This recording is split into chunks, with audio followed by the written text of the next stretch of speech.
우리 오후에도 주변을 돌아보며 인사합니다. 우리에게 좋은 일이 일어나고 있습니다.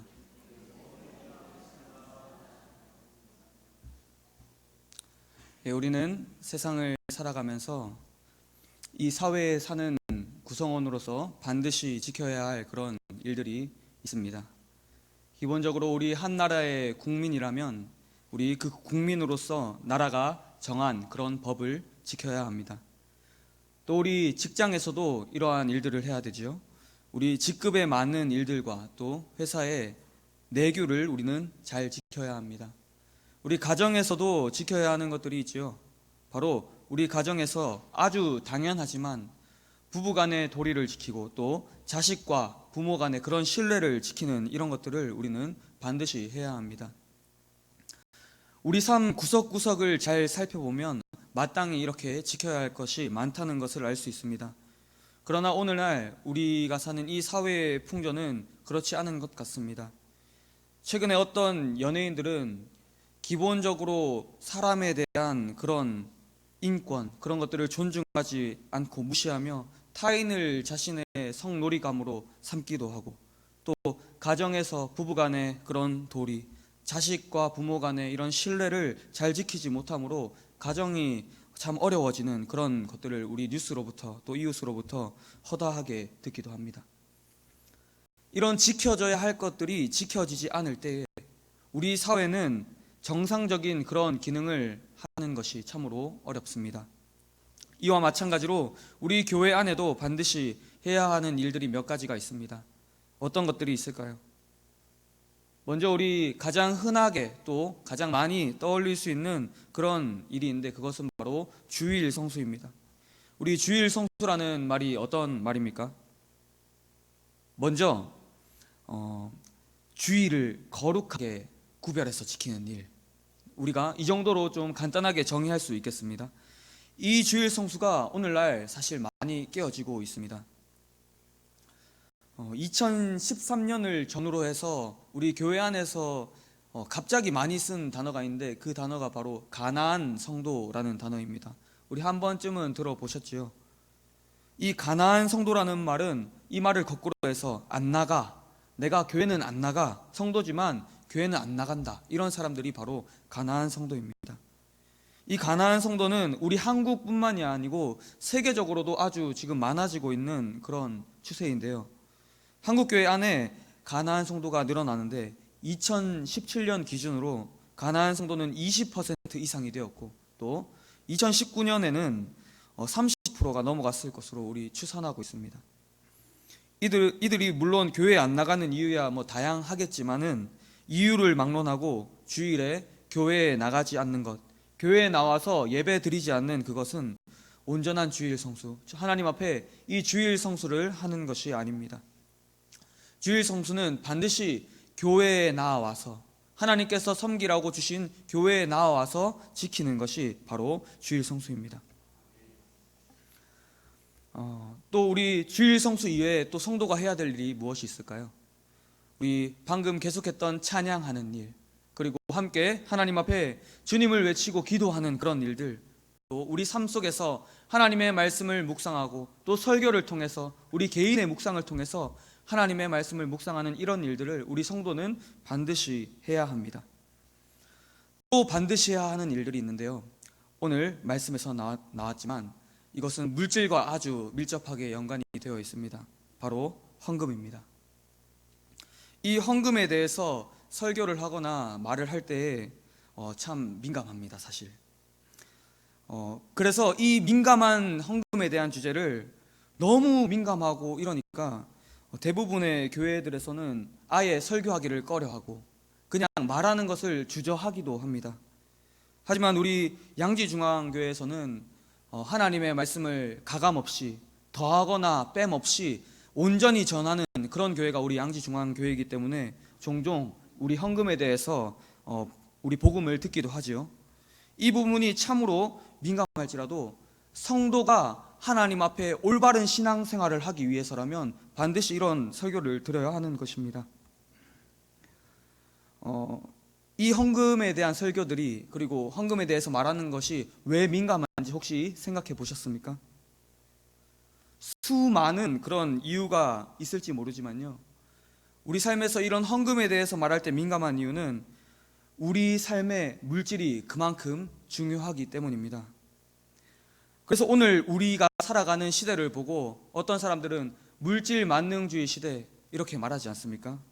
물질 만능주의, 물질이 최고다, 물질만 있으면 다 된다, 물질이 모든 것을 할 수 있는 힘이다, 이렇게 말하는 것이 물질 만능주의입니다.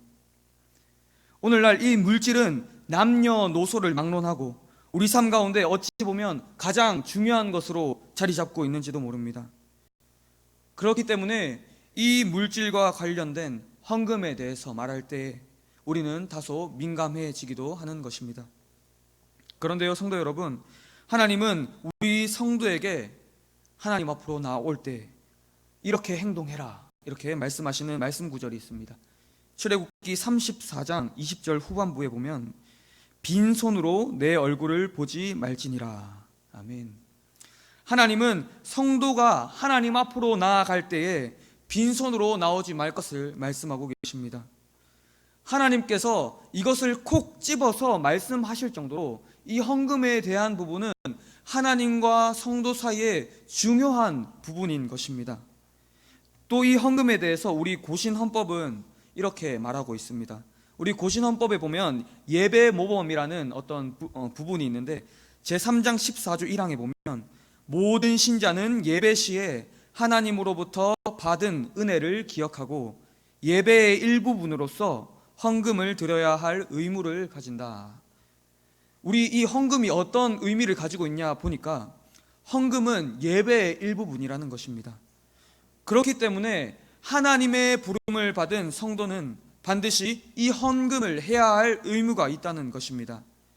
하나님은 하나님의 말씀을 통해서도 또 하나님의 말씀을 기초로 한 우리 고신 헌법을 통해서도 이 헌금, 우리 성도가 헌금을 하는 것은 참으로 빼놓을 수 없고 중요한 것이라고 가르치고 계십니다. 이와 같이 중요한 이 헌금에 대해서 오늘 본문 말씀도 예수님께서 하시는 그 말씀으로 우리에게 헌금을 말씀하고 있습니다. 오늘 본문에서 예수님은 예루살렘 성전으로 올라가서 여러 가지 일들을 행하신 후에 그 후에 오늘의 말씀을 하고 있다는 것을 알 수 있습니다.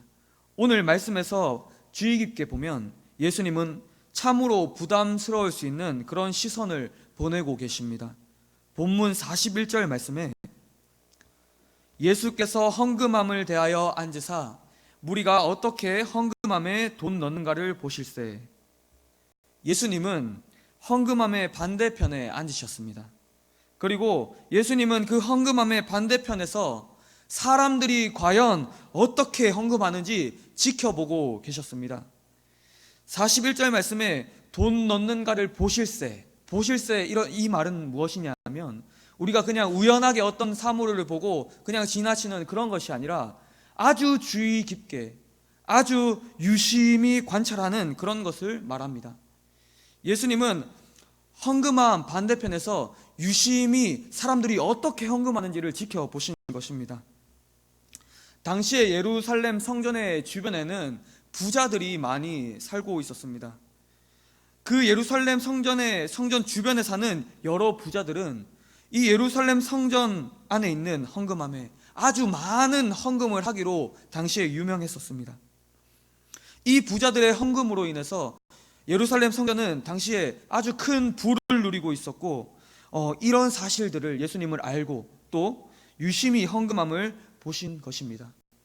예수님께서 유심히 헌금함을 보시는 그 마침 때깔이 아주 좋은 옷을 입은 무리가 헌금함 앞에 다가왔습니다.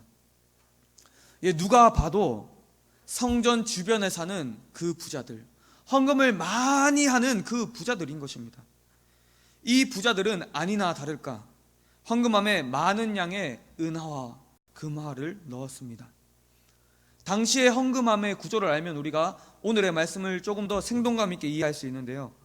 당시 헌금함은 구리, 우리 쇠 같은 것 중에서 구리가 있지 않습니까? 구리로 만들어졌습니다. 이 구리로 만든 헌금함의 모양은 대접 그릇과 같은 모양을 하고 있었습니다. 이 대접 그릇을 한 그 헌금함의 중간에는 구멍이 또 뚫려 있었고 그 구멍 안으로 이 은화와 금화, 헌금을 한 예물이 들어가도록 그렇게 구조가 되어 있었습니다. 헌금함의 이 모양으로 인해서 자연스럽게 헌금을 할 때마다 요란한 소리가 났습니다. 부자들은 헌금을 할 때 많은 양의 금화를 이 헌금함에 떨어뜨렸습니다. 그렇다면 어떤 소리가 들렸을까요? 헌금함 주변에는 아주 요란한 소리가 들렸습니다. 누가 들어도 보지 않아도 지금 부자가 금화와 은화를 많이 헌금하고 있구나, 이것은 바로 예루살렘 주변에 사는 그 부자가 헌금하는 소리야 하고 깨달을 수 있었습니다. 그런데 이 부자들과는 다른 그런 차림의 한 여인이 헌금함 앞으로 다가오는 것입니다. 이 여인은 아주 허름한 차림으로 헌금함 앞에 다가왔는데 이 옷차림을 볼 때에 자신을 돌보아줄 남편이 없는 가난한 과부라는 것을 누구나 알 수 있었습니다. 이 가난한 과부는 와서 당시의 가장 작은 단위의 그 돈인 렙돈 2개를 꺼내었습니다. 이 렙돈은 아주 가난한 사람들이 한 끼의 식사를 할 수 있는 정도의 그런 돈이었습니다. 가난한 과부는 이내 자신이 가지고 있는 이 2렙돈 모두를 헌금함에 넣었습니다. 부자들이 많은 양의 은화와 금화를 넣고 또 그 부자들과는 너무 극렬하게 대비가 되는 한 과부가 단지 2렙돈을 헌금함에 넣은 것입니다. 이 일이 일어난 후에 예수님은 제자들을 따로 부르셨습니다. 그리고 예수님은 제자들에게 내가 진실로 너희에게 이른다 이렇게 말씀하셨습니다. 예수님께서 우리 사복음서를 살펴보다 보면 예수님께서 내가 진실로 너희에게 이르노니 이렇게 하는 말씀이 군데군데 나옵니다. 이 진실로라는 표현을 사용하실 때 예수님은 너희가 이 말은 정말 잘 들어야 된다, 얘들아 너희가 정신 차리고 이 말은 꼭 반드시 들어야 된다, 이렇게 강조하실 때 이 말을 사용하셨습니다. 예수님은 이런 강조를 하시면서 내가 진심으로 너희에게 말을 하는데 이 가난한 과부는 여기 모든 사람보다, 이곳에 모인 모든 사람, 헌금을 한 모든 사람보다 헌금함에 많은 것을 넣었다 이렇게 말씀하셨습니다. 계속해서 예수님은 이렇게 말씀하십니다. 여기 모인 모두는 풍족한 중에 넣었지만 이 가난한 과부는 자신이 가난한 중에 모든 소유인 자신의 생활비 모두를 넣었기 때문이다 이렇게 말씀하셨습니다. 성도 여러분, 우리 이 말씀에서 나오는 가난한 과부의 헌금, 가난한 과부가 한 이 2렙돈 헌금에 대해서 우리 종종 말씀을 통해서 우리 성경을 읽을 때에도 설교를 통해서도 듣고 익히 알고 있는 그런 말씀인지도 모릅니다. 과부의 2렙돈, 이 말씀, 오늘 우리가 생각해 보아야 할 것은요, 바로 이 말씀이 과연 합리적으로 이해가 되는가입니다. 우리 정말 한번 기름기 쫙 빼고 상식적으로 한번 합리적으로 생각해 볼까요? 우리 개인이 가지고 있는 돈이, 제가 돈을 준비하는데 단돈 1,000원이라고 한번 생각해 봅시다. 이 1,000원짜리를 하나님 앞에 드리는 것이 어려울까요? 쉬울까요? 제가 가지고 있는 돈은 이 1,000원이 전부입니다. 쉬울까요? 어려울까요? 이 1,000원 드리는 것은 사실 그리 어렵지 않습니다. 왠지 아십니까? 이 1,000원은 1,000원의 가치밖에 안 하기 때문입니다. 이 1,000원은 단지 1,000원의 가치를 하고 있고 우리가 이 1,000원을 하나님 앞에 헌금하더라도 이 1,000원을 다시 구하기 쉽기 때문에 이 1,000원을 헌금하는 것은 사실상 그리 어려운 일이 아닐 수 있습니다. 반면에 우리가 가진 재산이 총 10억, 10억이라고 한번 생각해 봅시다. 우리가 가지고 있는 돈이 10억이라면 이 10억을 하나님 앞에 드리는 것이 쉬울까요? 어려울까요? 어렵지요. 여러분 솔직하게 한번 우리 마음속에 있는 말들을 대답해 보십시오. 어렵습니다. 왜 어렵습니까? 이 10억은 다시 구할 수 없는 그런 아주 큰 가치의 그런 돈이기 때문입니다. 너무 극단적인 예가 아닙니까? 그렇다면 우리 10억을 다 드리는 것은 너무하다. 10억 중에 10분의 1, 1억을 하나님 앞에 드린다, 이렇게 생각해 봅시다. 우리 믿음이 좋은 우리 성도님들은 물론 하나님 앞에 이런 큰 돈이 생긴다면 11조를 잘 하시겠지만, 이 10분의 1인 1억을 드리는 것도 사실상 그렇게 쉬운 일이 아닙니다. 현실적으로 우리 그렇게 생각할 수가 있지 않습니까? 왜 이런 큰 돈을 하나님께서 드리는 것에 대해서, 그리고 작은 돈을 드리는 것에 대해서 예수님께서는 오늘과 같이 말씀하시는 것일까요? 예수님께서 이런 측면에서 볼 때 참으로 극단적인 것 같기도 합니다. 물질에도 그 금액에 따른 가치가 있는데 오늘 예수님 너무하신 것 아닙니까? 그냥 두렙돈을 드린 과부가 아니라 삶에서 정직하게 살고 하나님 앞에 정직하게 헌금하는 그런 보통 사람을 예로 들어서 우리한테 말씀해 주시면 좋지 않습니까? 과연 예수님은 무슨 말씀을 하시려고 오늘과 같은 이런 극단적인 말씀을 하셨을까요? 이것을 알기 위해서 우리는 오늘 본문 말씀이 가지고 있는 이 원어적 의미를 살펴보아야만 합니다. 오늘 본문을 잘 우리가 주의 깊게, 마치 예수님께서 헌금함을 주의 깊게 관찰하셨던 것처럼 우리가 오늘 본문을 잘 보면요, 오늘 본문 41절에 나오는 부자, 그리고 42절에 나오는 가난한 과부를 우리는 바라볼 수 있습니다. 예수님은 의도적으로 부자와 가난한 과부를 대비시키고 계십니다. 예수님이 과연 이들의 극단적인 이런 대비를 통해서, 극렬한 이 대비를 통해서 말씀하고 싶은 것이 무엇일까요? 그것은 오늘 본문 말씀 44절의 말씀에서 명확하게 나타나고 있습니다. 우리 44절 말씀을 한 목소리로 함께 읽어보겠습니다. 시작. 그들은 다 풍족한 중에서 넣었거니와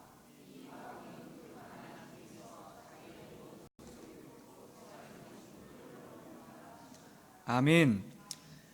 예수님께서는 부자를 비롯한 모든 사람은 풍족한 중에 넣었고 과부는 가난한 중에 모두를 넣었다고 말씀하십니다.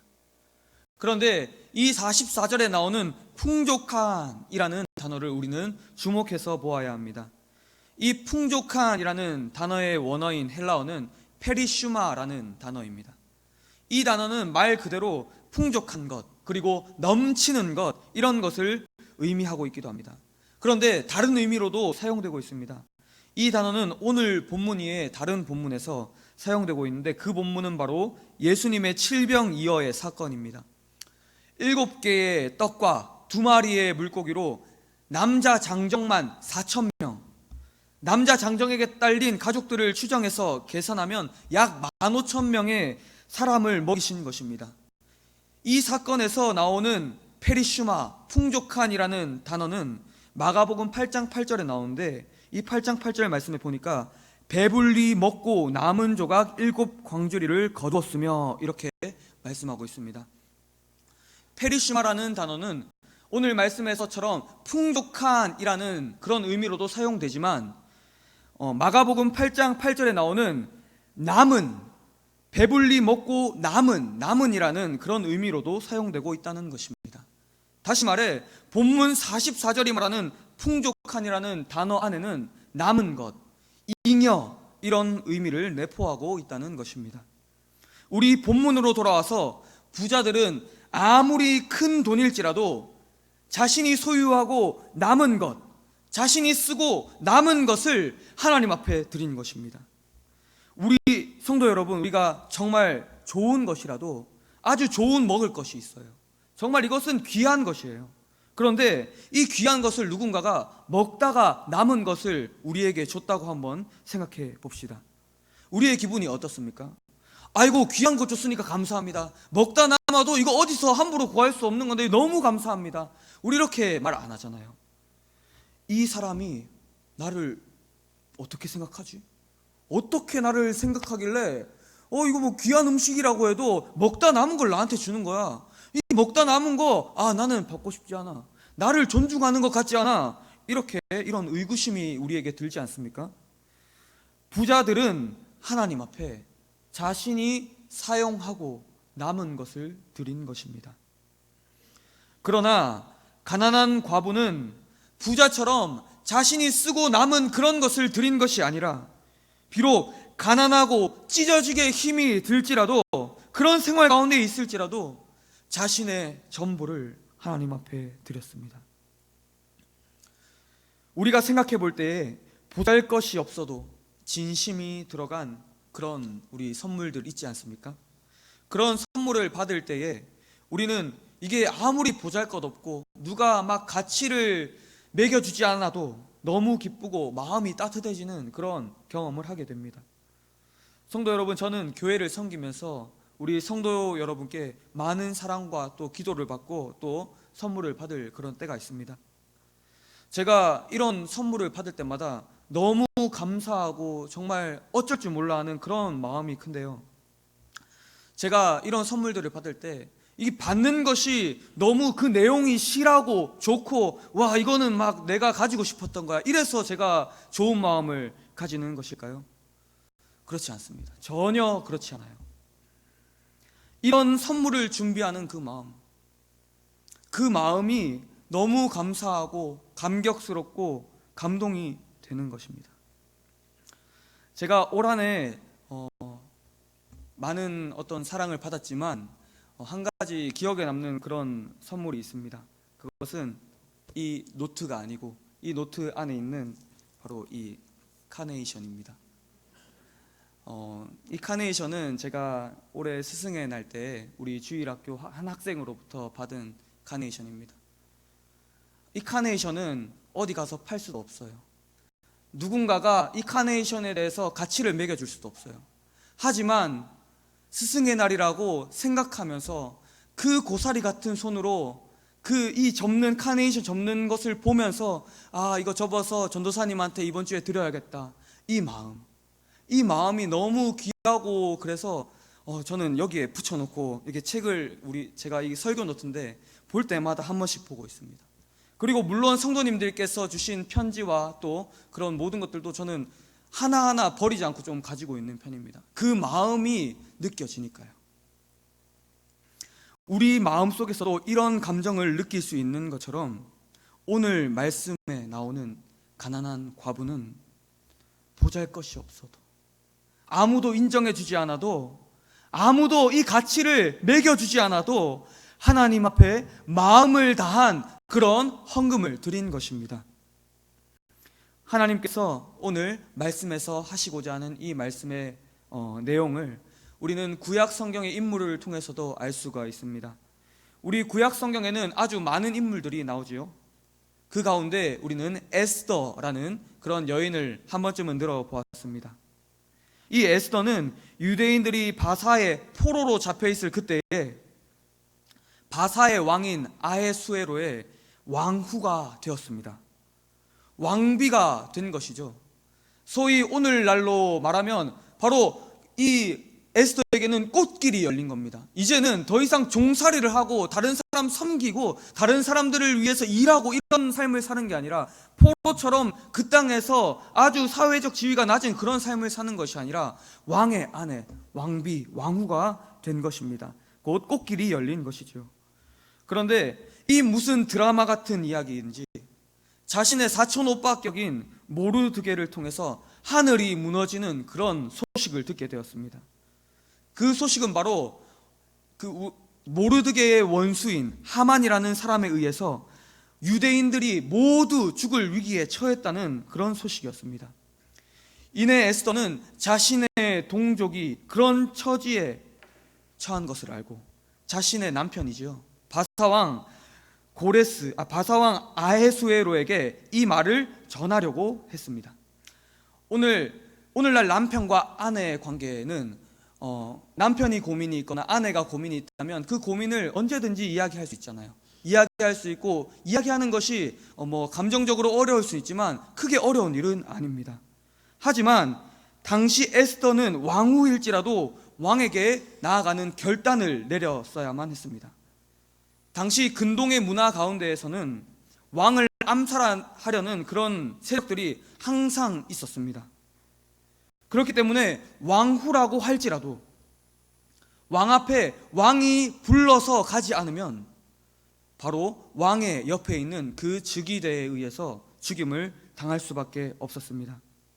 왕후라고 할지라도 왕에게 나아갔는데 왕이 가지고 있는 자신의 막대기, 왕의 막대기를 내밀어 오는 것을 허락하지 않는다면, 그런 표를 주지 않는다면 왕을 지키는 군인에게 그 자리에서 즉살을 당할 수밖에 없었습니다.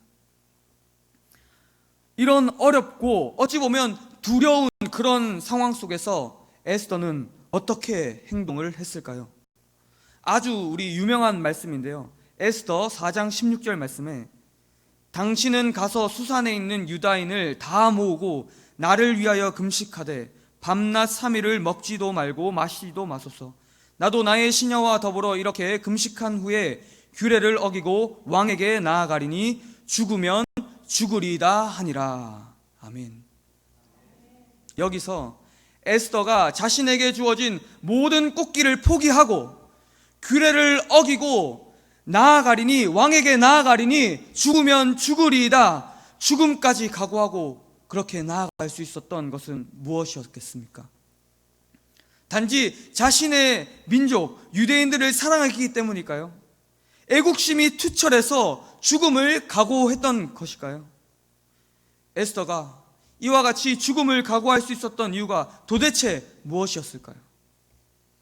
그 이유는요, 에스더가 이런 죽음을 무릅쓴 이런 각오를 할 수 있었던 것은요, 단지 민족에 대한 사랑이 아니라 애국심이 투철해서가 아니라 그 모든 권위, 왕후의 자리와 자신이 누리는 모든 권위마저 바로 하나님께서 주신 것이라는 것을 인정했기 때문입니다. 자신의 생명까지도 바로 나의 주권자 되신 하나님께서 주신 이 사실을 에스더는 알고 고백했던 것입니다. 아멘이십니까? 모든 것이 하나님의 것임을 인정했기 때문에 에스더는 죽음까지 각오할 수 있었던 것입니다. 물론 에스더가 누린 사회적 지위, 그리고 에스더가 누렸던 그런 모든 환경들은 오늘 말씀에 나오는 가난한 과부와는 너무도 다릅니다. 그러나 이 두 인물, 가난한 과부와 에스더의 중심은 마찬가지인 것입니다. 에스더와 가난한 과부가 이런 결정을 내릴 수 있었던 것은요, 바로 자신의 삶에 주어진 모든 것이 하나님의 것임을 인정했기 때문입니다. 다시 말해 오늘 본문의 가난한 과부는 하나님께서 모든 것을 주셨다는 것을 철저하게 인정하고 믿고 그렇게 행동했기 때문에 하나님 앞에 그 작은 돈일지라도 모든 것을 주님 앞에 드릴 수 있었던 것입니다. 그렇다면 성도 여러분, 오늘의 말씀을 듣는 우리의 삶은 어떠합니까? 우리는 이 시간 하나님께서 주시는 말씀을 통해 우리의 삶을 점검하고 또 우리의 삶이 어떠한지 바라보아야 합니다. 우리 삶은 과연 어떠합니까? 우리는 과연 가난한 과부와 같이 또 에스더와 같이 모든 것이 하나님의 것임을 인정하고 있습니까? 진실로 내 삶의 모든 것이 하나님의 것임을 인정하고 계시냐는 거예요. 오늘 말씀은요, 단지 우리 가진 모든 재물을 다 하나님께 드려야 한다, 하나님께서 많은 재물을 드리는 것을 기뻐하신다, 이런 말씀이 아닙니다. 헌금 많이 해라, 헌금 많이 하는 것이 하나님 앞에 기쁨이 된다, 이런 말씀을 하는 것이 아닙니다. 헌금에만 국한되는 그런 말씀이 아니라는 것입니다. 예수님은 바로 오늘의 말씀을 통해서 우리 삶에 주어진 모든 것이 하나님의 것임을 인정하고 있느냐고 우리에게 질문하고 계신 것입니다. 우리 삶에 주어진 물질도 시간도 심지어 우리의 생명까지도 하나님의 것임을 인정하는 것이 하나님을 믿는 성도가 반드시 해야 하는 일인 것입니다. 성도 여러분, 우리는 오늘 말씀에 등장하는 부자와 같이 남는 것을 하나님 앞에 드리는 그런 신앙이 되어서는 아니 됩니다. 하나님은 중심을 보시는 하나님이십니다. 물질이 남기 때문에 우리 삶이 넉넉해서 하나님 앞에 드리는 것이 아니라 나의 중심이 하나님의 것입니다. 나의 생명이 하나님의 것입니다. 나의 모든 것들은 하나님이 주신 것입니다. 이런 고백을 하는 것을 오늘 설교의 제목과 같이 예수님은 원하고 계십니다. 오늘 말씀을 통해 다시 한번 나에게 주어진 이 환경들, 이 모든 것들이 하나님의 것임을 확증하시고 고백하시기를 주님의 이름으로 축복합니다. 우리 말씀 한 구절을 읽고 마무리하려고 합니다. 고린도전서 6장 19절에서 20절 말씀인데요, 우리 성경을 가지신 성도님들 한번 같이 찾아보겠습니다. 고린도전서 6장 19절에서 20절 말씀입니다. 제가 가진 성경으로 269면에 있습니다.